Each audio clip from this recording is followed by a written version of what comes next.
lang. 186 sa kainan na to. Another life of your Lala Lulu.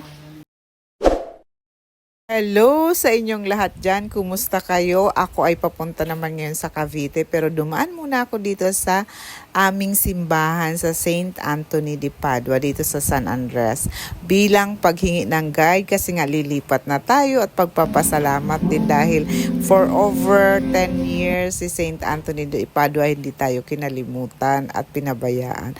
Dumaan din ako dito sa grocery at itong lola nyo at ito tatawid na tayo para sumakay tayo ng bus papunta sa PITX dito sa Quirino. Ayan, tignan nyo itsura ko dyan.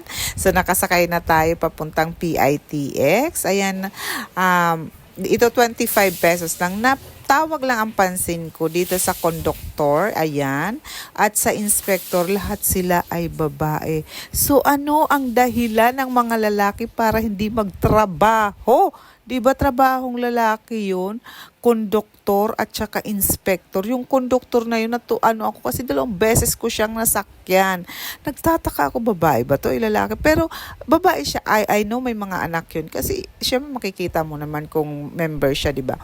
So ayun na nga. At nandito na tayo sa PITX. Nag-slow mo ang lahat dahil nakuhanan ko talaga itong front ng PITX. O, di ba?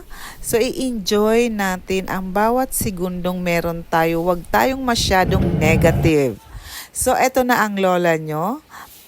Pumunta naman tayo sa isang bus. Kasi from PITX, sasakay ka ulit ng isang bus. Pero nandito na agad-agad ako sa Kalibuyo. At eto na nga. Ha? 230 kilo. Yung ang laki. No, mali. So, 93. Tapos, bawang, sibuyas, no? Isa lang. May sinigang mix. Diba? Hindi pa hinalo. Nilaga na lang. Repolyo te. 186 po. Ito. May 186 lahat to. Ng yelo. 10 pesos ang yelo. Eto na, sumakay na ako ng tricycle. I-enjoy na natin ang ating tricycle ride. 40 pesos ang bawat larga nito. So, ayun, makikita nyo na mga palayan, di ba? Nakaka-relax. Kasi yung car, naiwan na doon sa bahay.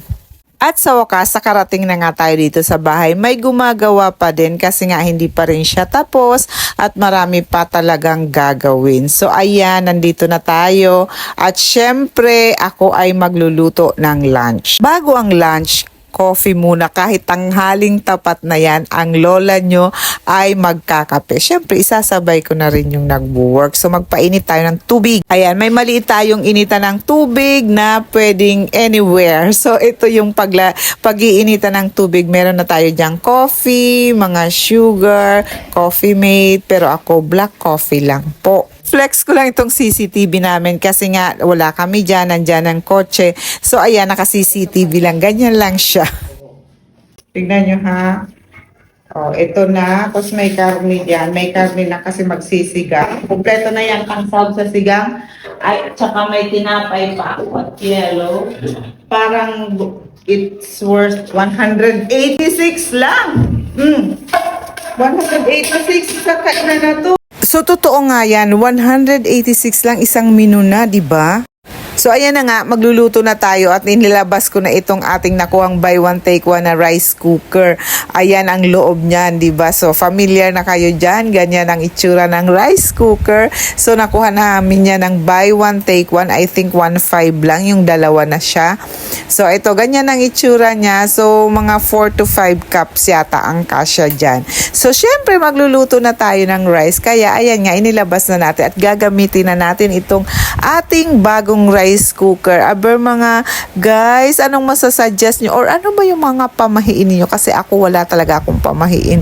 So, ito din kinuha ko na itong bago ring buy one take one na mga kutsilyo. So, bubuksan na natin dahil gagamitin na natin. Katulad nitong bigas. Itong bigas na ilipat namin na nakaraan pa. So, yun ang kasama niya, no? Meron na siyang chopping board at 3 iba't ibang hugis ng kutsilyo. At binuksan ko na nga itong bigas. Yan ang inuna naming nilipat. Ano ba ang mga pamahiin nyo, guys?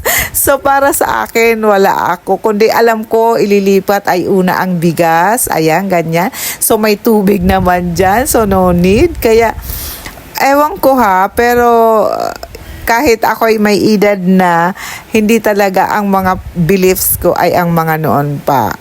Iba, ayan, mag-suggest nga kayo kung anong nga dapat gawin sa paglilipat. Wala namang masama doon kung susundin natin, di ba? So, ayun na nga, magluluto na tayo kung ano-ano pang sinasabi ng lola nyo, o di ba? So, ayan, kukunin natin na nakakaloka itong niluto kong kanin. So, first time nating magluto dito sa bahay. So, gumamit ako nitong cups. I think 4 cups yan.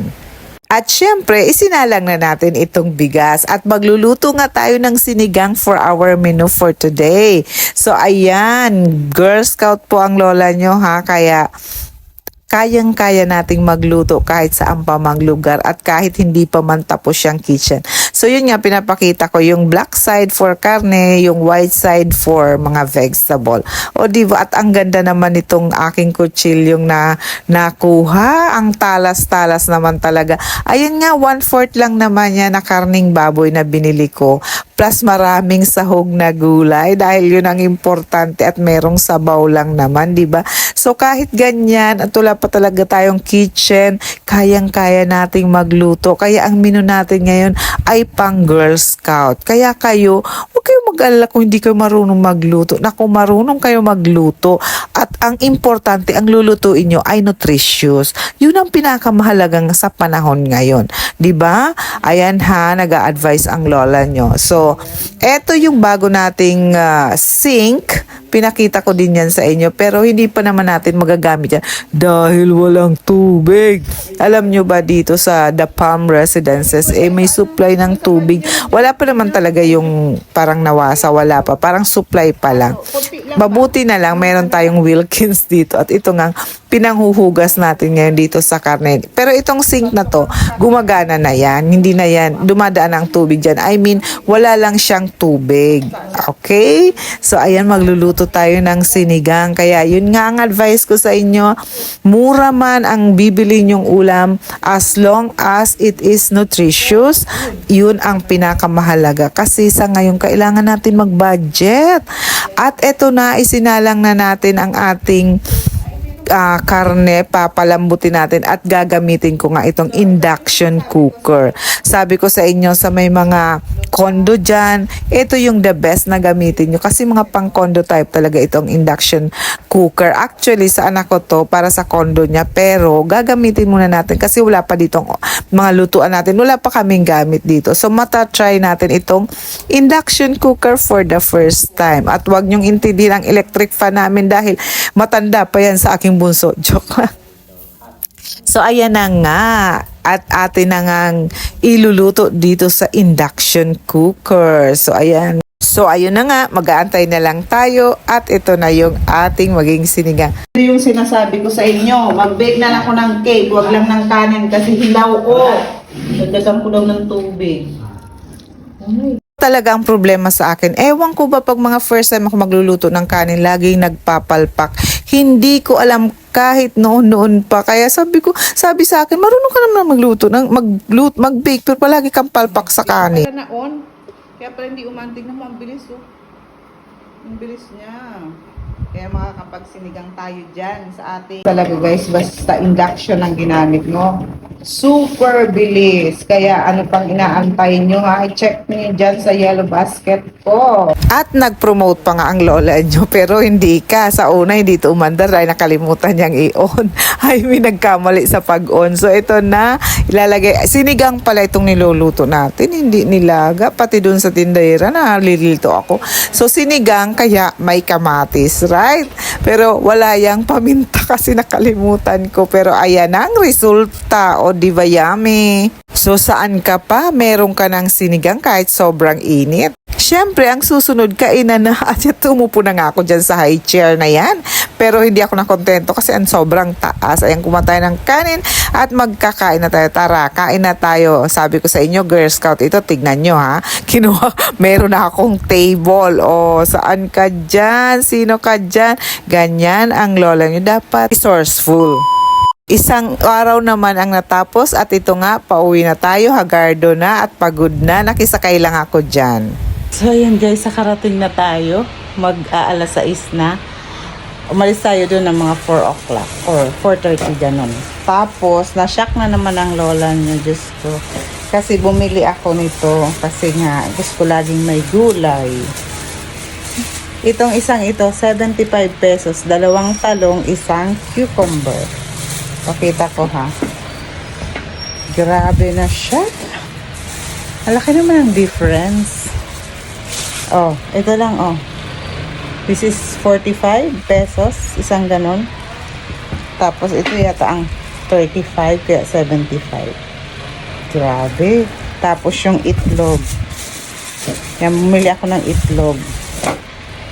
7 ang isa. So, mag-iitlog na lang tayo. Ayan. So, yun lang. Thanks for watching. See you again soon. Bye!